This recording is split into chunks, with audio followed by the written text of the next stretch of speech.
Salam, selamat hari Minggu, selamat beribadah dan selamat melayani buat kita semuanya. Kita bersyukur sampai hari ini kita masih tetap dalam kondisi baik, dalam kondisi sehat, meski kita berada di dalam situasi COVID-19. Saya tetap mengingatkan kepada kita semuanya supaya kita tetap taat kepada protokol kesehatan.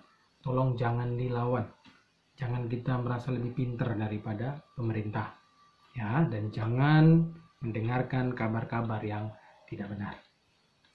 Hari ini, pada hari Minggu ini, saya rindu kembali menyampaikan kebenaran firman Tuhan kepada kita. Untuk kita semuanya pahami, untuk semua kita dapat hidupi, supaya kita tetap hidup di dalam kebenaran Tuhan.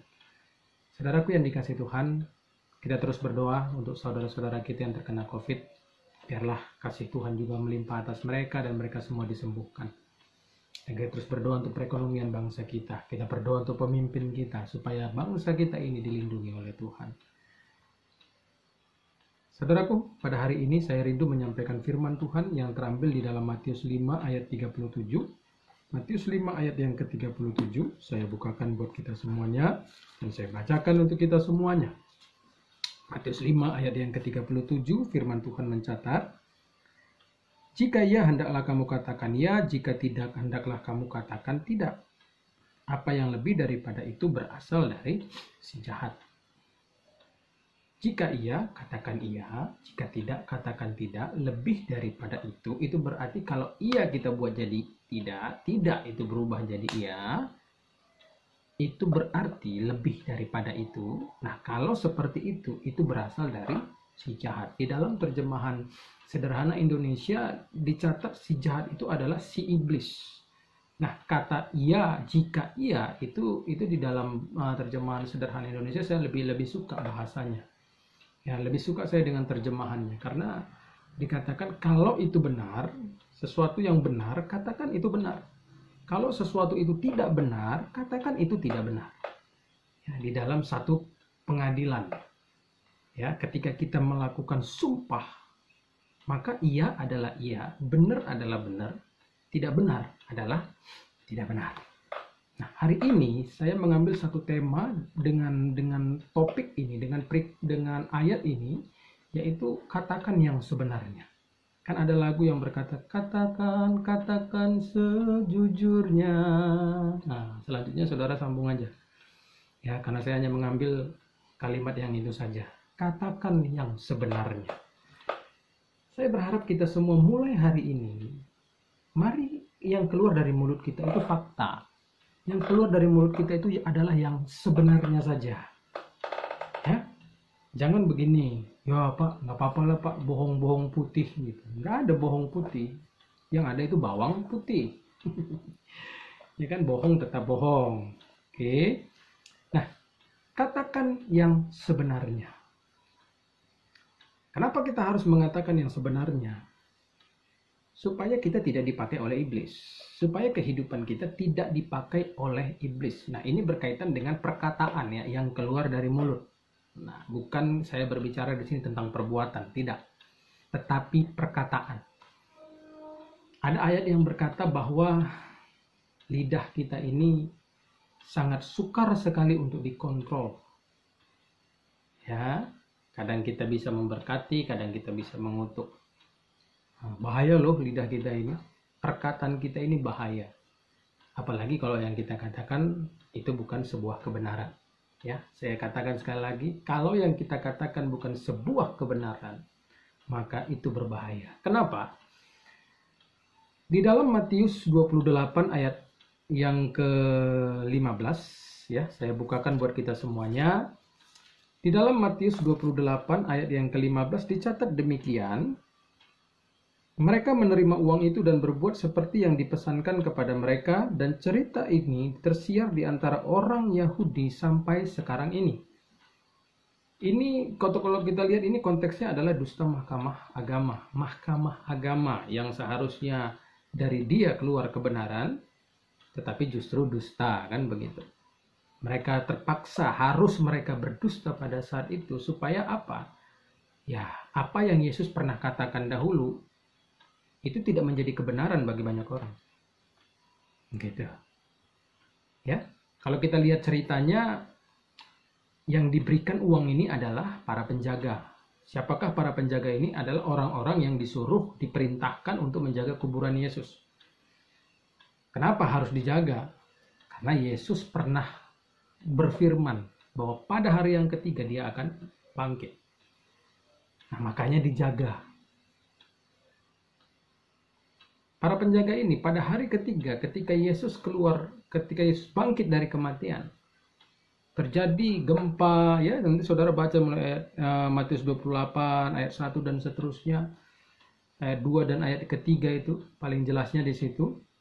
Karena di dalam ayat yang keempat mereka itu seperti orang mati ketika melihat peristiwa itu. Ya, mereka ini adalah saksi hidup. Dan dalam ketakutannya itu mereka pergi dan mereka lapor kepada mahkamah agama. Nanti dilihat aja di dalam ayat yang ke-11 dan seterusnya. Maka setelah mereka melaporkan kejadian yang sebenarnya, nah mulailah terjadi kesepakatan ya dengan para tua-tua. Diubahlah cerita itu.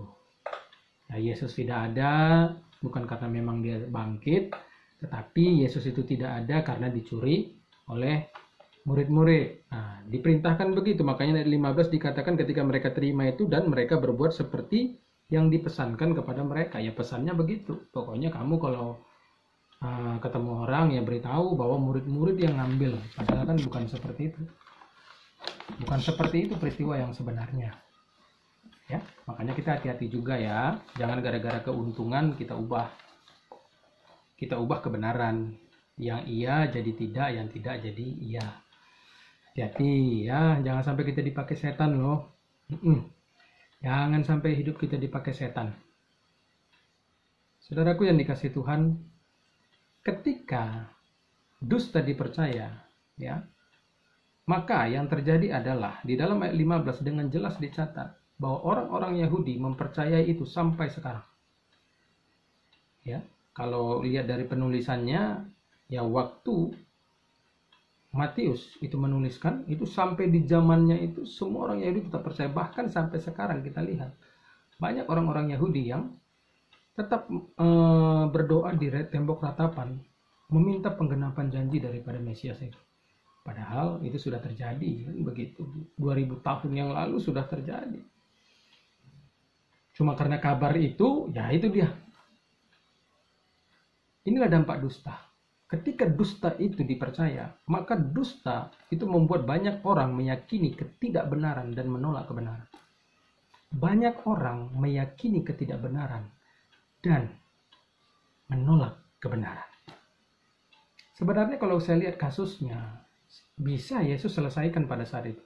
Bisa, karena dia kan sudah bangkit. Dia sudah hidup. Dia bisa datangin satu orang atau berada di kerumunan banyak. Sehingga orang bisa lihat, wah ternyata pernyataannya para penjaga dan juga mahkamah agama itu tidak benar. Mereka berbohong. Tapi Yesus tidak lakukan itu. Yesus hanya datang kepada para murid. Dan para murid itu yang menyampaikan kepada banyak orang. Ini satu hal yang harus menjadi pertimbangan kita. Seringkali saya melihat Tuhan mengizinkan dusta itu beredar. Tuhan mengizinkan dusta itu beredar. Makanya ada lalang, ada gandum. Nanti di dalam penghakiman, lalang itu yang dicabut duluan. Dan dibakar. Nah, sekarang kita ini yang harus berpikir. Kira-kira pesan yang saya terima ini benar atau tidak? Saudaraku yang dikasih Tuhan. Kalau saksi hidup, para penjaga yang menyampaikan kabar, ya orang pasti percaya karena mereka berjaga di situ. Nah, hati-hati kita. Ya. Jangan sampai yang pertama kita menjadi agen dusta, ya. Nyebar hoaks sana sini, bergosip sana sini. Hati-hati loh. Itu membuat banyak orang mempercayai yang tidak benar dan menolak kebenaran. Hati-hati kita. Ya, setiap kita juga saat menerima sesuatu juga kabar, aduh, tolong dilihat dulu. Jangan hanya berdasarkan, loh ini kan ini si A ini ya, dia udah pastilah omongan dia benar lah. Oh, belum tentu loh. Belum tentu. Ya, karena banyak orang maaf dalam tanda kutip, dia memang suka dipakai setan. Dia suka dipakai iblis hidup melalui perkataannya. Kalau kita mempercayai dusta, maka hidup kita sama seperti orang-orang Yahudi, mengharapkan sesuatu yang sudah terjadi. Gitu. Makanya memang ya para murid itu kerja keras itu untuk menyatakan kebenarannya, karena mereka sendiri orang yang dituduh mencuri mayat daripada Yesus. Itu dampak pertama. Lalu yang kedua, ketika kita ini hidup di dalam dusta, kita belajar dari kisah Yusuf ya, yang difitnah oleh Tante Potifar, istri daripada Potifar. Ya, kita semua tahulah peristiwanya bagaimana. Ya, kita tahu bagaimana Yusuf karena tercatat di kitab Kejadian. Yusuf itu orang yang bekerja keras, bertanggung jawab. Bahkan saat nyonyanya itu menginginkan dia, ya maaf, mau melakukan hubungan dengan si Yusuf, Yusufnya tolak. Nah, cuma sayangnya pada saat itu, ya jubah Yusuf itu Yusuf tinggal karena ditarik oleh nyonyanya. Dia tinggallah jubah itu dan dia lari dari nyonyanya. Dan jubah itu menjadi barang bukti bahwa Yusuf berniat melakukan hal yang jahat kepada si nyonya itu. Padahal kalau kita lihat faktanya tidak seperti itu. Kalau kita baca ya, tidak seperti itu. Nah, saat istri Potifar melapor kepada Potifar, Potifar langsung percaya. Nah, inilah dia. Kenapa? Karena yang bicara itu istri kok. Yang dituduh pembantu. Padahal yang gak beres itu adalah istrinya. Ini dia punya pembantu ini yang justru menjaga martabat daripada tuannya dengan tidak menyentuh nyonyanya. Namun ya itu tadi, karena si Potifar percaya kepada istrinya, ya itu tadi ya, pandangan kita kan begitu. Kita lebih percaya kepada orang berdasarkan posisi. Itu masalah kita. Makanya ketidakadilan itu banyak terjadi. Kita lihat posisi orang, ya, sehingga ya udah, dia percaya kepada istrinya, ya sama seperti kita mungkin ya, kita percaya kepada si A karena posisi dia lebih tinggi daripada yang diomongin. Sebenarnya kita ditipu sama dia, hanya dipakainya sebagai jembatan untuk menghancurkan si A, ya, sehingga kita menghukum orang yang tidak bersalah. Ketika kita percaya dusta, maka orang akan mengalami ketidakadilan. Catat perkataan saya. Ketika kita mempercayai dusta, maka kita akan membuat ketidakadilan itu terjadi. Ketika kita hidup sama seperti istri Potifar, yang memakai posisinya dia, mungkin dengan posisinya tidak bisa dia jatuhkan si A ini, sehingga dia pakai si B supaya si B ini hancurkan dia. Ketika seseorang ya seperti istri Potifar, apa yang dia inginkan dia tidak terima. Sama kalau kita pun, apa yang kita inginkan tidak kita terima, kalau kita tidak dikuasai Roh Kudus, maka kita akan berlaku seperti istri Potifar. Kamu tidak lakukan apa yang saya mau, maka kamu saya hancurin. Pakai orang lain yang mungkin posisinya lebih tinggi dari kita untuk jatuhkan si A. Saudaraku, kalau kita begitu, percayalah kita orang yang jahat. Sangat jahat di mata Tuhan.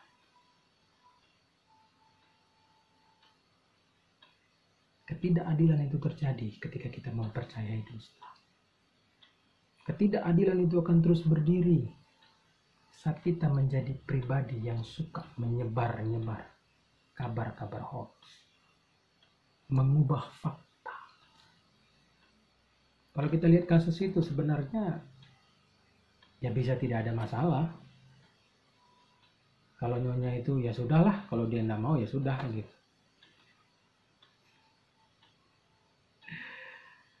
Tapi sayangnya ya itu tadi ya, karena keinginannya tidak terpenuhi, hancurin. Akan begitu. Akhirnya ya Yusuf masuk penjara. Yusuf harus mengalami titik terendah dalam hidupnya, menjadi orang yang terpenjara. Ketidakadilan itu terjadi. Lalu yang ketiga, Amsal 17 ayat yang ke-15. Yuk kita lihat ya. Amsal 17 ayat yang ke-15. Membenarkan orang fasik dan mempersalahkan orang benar, kedua-duanya adalah kekejian bagi Tuhan. Membenarkan orang fasik, harusnya kan orang fasik tidak dibenarkan. Apa lagi? Di dalam ayat yang ke-15. Mempersalahkan orang benar, harusnya orang benar yang dipandang benar.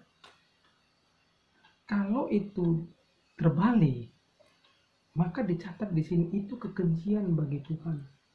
Tuhan keji lihat kita loh. Ketika orang yang benar justru kita hukum, orang yang tidak benar justru kita buat aman, itu membuat Tuhan keji banget lihat kita. Jijik lihat kehidupan kita. Tuhan itu tidak suka sama sekali. Karena di sini berbicara juga tentang perkataan. Makanya di dalam mengambil keputusan hati-hati. Jangan karena si A itu posisinya tinggi lalu yang diomongin itu tukang sapu. Kita nggak selidiki perkaranya dulu. Oh, hati-hati. Kita berperkara kepada Tuhan. Makanya ada ayat yang berkata, "Hai Tuhan, jangan kau berlaku sembarangan kepada hamba-Mu." Karena Tuannya dia dengan Tuhan kamu itu sama, ada di atas sana. Hati-hati. Dusta itu menjijikkan loh di hadapan Tuhan. Kita mempercayai dusta, itu menjijikkan. Kita menjadi pelaku dusta, itu menjijikkan di hadapan Tuhan. Makanya dikatakan dalam Matius 5 ayat 37.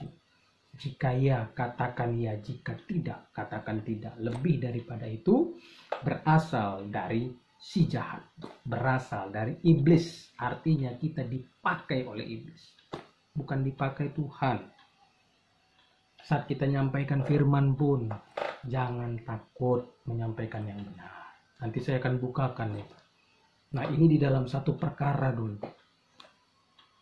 Dusta itu berbahaya. Ya, karena dustalah orang mempercayai yang tidak benar. Kalau orang mempercayai yang tidak benar, bagaimana langkah hidupnya benar, saudara? Ketidakadilan terjadi. Lalu kita berdoa, Tuhan berilah keadilan. Loh, kita sendiri pelaku enggak ketidakadilan. Tuhan berkatilah hidupku. Ya, kita sendiri membuat orang yang tak bersalah dapat hukuman. Orang yang justru bersalah mungkin karena ini orang dekat ini, dia pernah bantu saya, keluarga pula, ya toh, semarga dia. Nah kan kadang-kadang kan ada orang seperti itu tuh. Akhirnya dianya yang salah. Dia dibuat aman. Akhirnya apa? Dia tetap jahat. Dan kita hanya diperalat. Aduh, percayalah ya, apapun yang kita lakukan, semua itu Tuhan lihat. Sangat berbahaya ketika kita ini menjadi senjata kelaliman. Ya, sangat berbahaya kalau kita ini menjadi senjata kelaliman. Nah, yang berikutnya itu tadi dampak ketika yang iya menjadi tidak, ketika yang tidak menjadi iya. Ketika kita hidup itu dipakai oleh iblis ya, seperti itu jadinya. Biarlah kita tidak seperti itu. Amin. Janganlah seperti itu, saudaraku. Nah, yang berikutnya adalah mari kita melihat kenapa kita dalam hidup ini harus mengatakan yang sebenarnya. Kita harus mengatakan yang sebenarnya. Mari kita buka dulu di dalam 2 Timotius 4. Di dalam 2 Timotius 4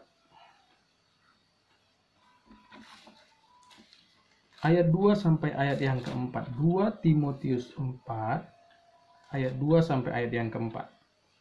Dicatat demikian, beritakanlah firman, siap sedialah baik atau tidak baik waktunya, nyatakanlah apa yang salah, tegurlah dan nasihatilah dengan segala kesabaran dan pengajaran.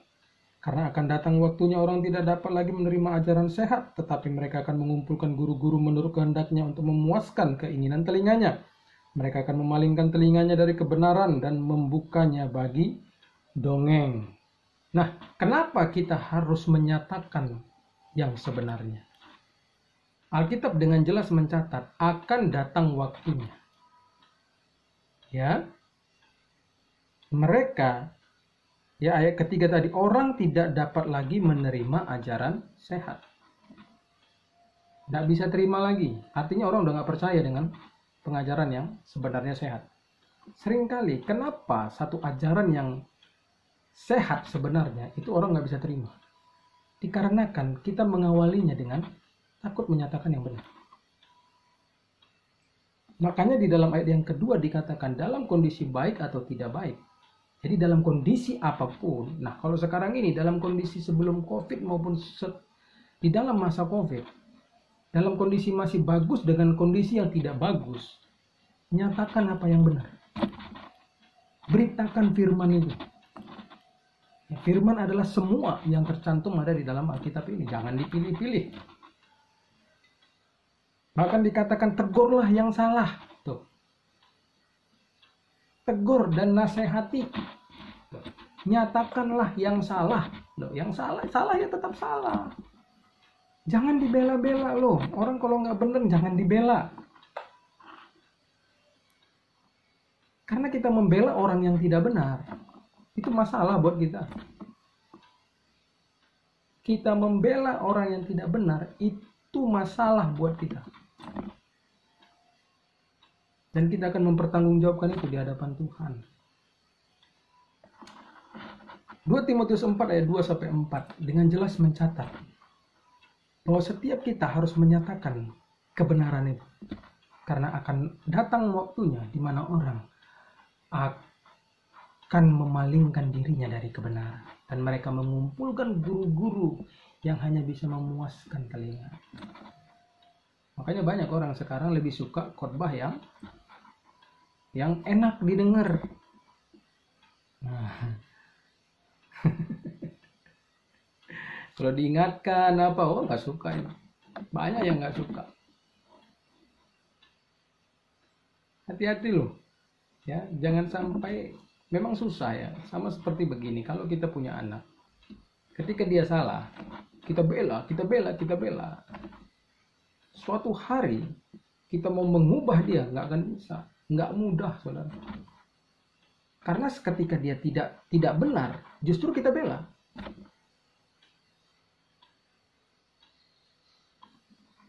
Makanya semua harus diawali dari benar. Jadi dia akan ikut dalam kebenaran itu. Kalau nggak benar kita belain, dia akan menganggap bahwa pembelaan kita itu menyatakan yang dia lakukan itu adalah kebenaran. Lalu kita mau ubah, ya sulit. Kita sendiri yang saya lihat menyebabkan masalah ke depannya. Kita sendiri menciptakan masalah ini. Padahal dari awal bisa diperbaiki. Bisa segera diubah. Alkitab mencatat akan datang waktunya orang akan mengumpulkan guru-guru untuk menyenangkan telinga mereka.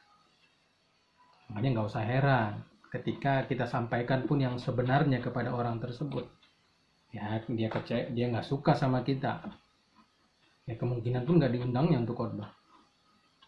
Ya nggak apa-apa. Yang penting Tuhan katakan baik tidak baik waktunya, sampaikan firman Tuhan. Ya.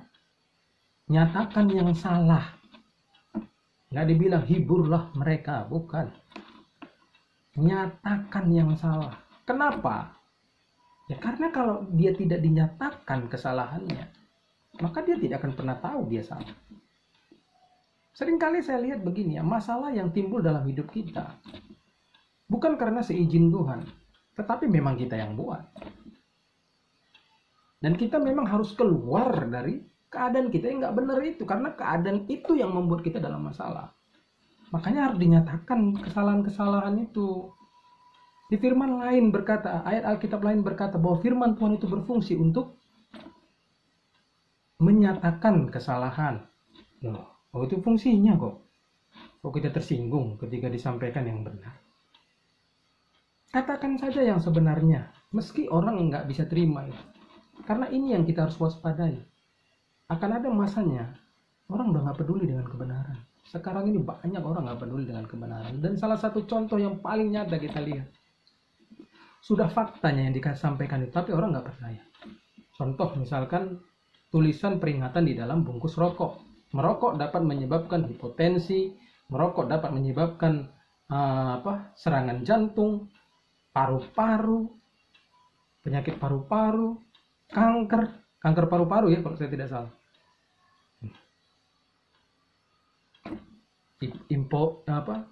Impotensi dan juga gangguan pada janin. Loh, itu jelas. Saya yakin itu ketika ditulis itu sudah dengan penelitian itu, dan itu benar, setiap orang yang merokok pasti akan lari ke situ tuh nanti. Cepat atau lambat. Tetapi kita lihat begitu banyak orang sampai hari ini tetap merokok. Tunggu di hadapan dokter. Napasnya sudah ngapan baru. Kalau dokter bilang, "Pak, berhenti merokok ya." Iya, gitu. Itu fakta saja disampaikan. Orang masih kejar yang nggak benar.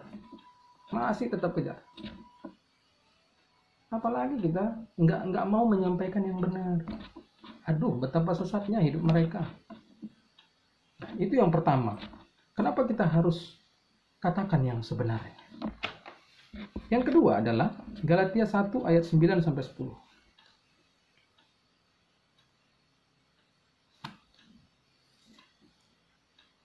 Galatia 1 ayat 9 sampai 10 dikatakan demikian, seperti yang telah kami katakan dahulu, sekarang kukatakan sekali lagi. Jikalau ada orang yang memberitakan kepadamu suatu Injil yang berbeda dengan apa yang telah kamu terima, terkutuklah dia. Jadi bagaimana sekarang? Adakah ku cari kesukaan manusia atau kesukaan Allah? Adakah ku coba berkenan kepada manusia? Sekiranya aku masih mau mencoba berkenan kepada manusia, maka aku bukanlah hamba Kristus. Nah, ini kata-kata Paulus. Kalau ada yang memberitakan Injil di luar dari Injil yang dia beritakan, maka orang itu terkutuk. Bahkan dia katakan, adakah aku mencari kesukaan manusia? Bukankah karena kesukaan manusia kita seringkali memelintir firman? Kita memotong-motong firman, kita pilih-pilih firman. Sering saya lihat ayat itu sebenarnya masih nyambung, tapi sengaja dipotong. Karena yang ininya nggak enak. Gitu. Padahal yang ini yang perlu. Kalau dijadikan dia satu kesatuan, maka lengkaplah kita mengerti firman itu. Yang kedua, kenapa kita itu harus menyatakan yang sebenarnya? Karena kalau kita menyatakan yang sebenarnya, kita ini hamba Kristus. Kalau tidak, kalau goal kita adalah bagaimana supaya dia senang, maka kita bukan hamba Tuhan, tetapi hamba manusia. Aduh, nanti tersinggung dia. Pergi pula nanti dia dari gereja ini. Nggak masuk pula persembahannya, kan begitu. Ya, kita lebih takut nggak masuk persembahan dibandingkan dia nggak benar. Hati-hati. Ya, ini hari ini firman Tuhan kepada kita. Ayo katakan saja yang sebenarnya.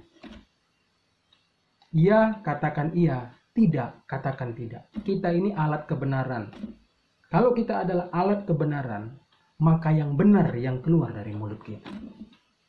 Berhenti bergosip. Berhenti menyatakan hoax. Berhenti berbuat jahat, dipakai iblis mulut kita untuk melakukan yang jahat. Kiranya firman ini memberkati saudara semuanya, dan kita sama-sama berubah menggunakan mulut kita untuk kemuliaan Tuhan. Tuhan Yesus memberkati kita semuanya. Amin.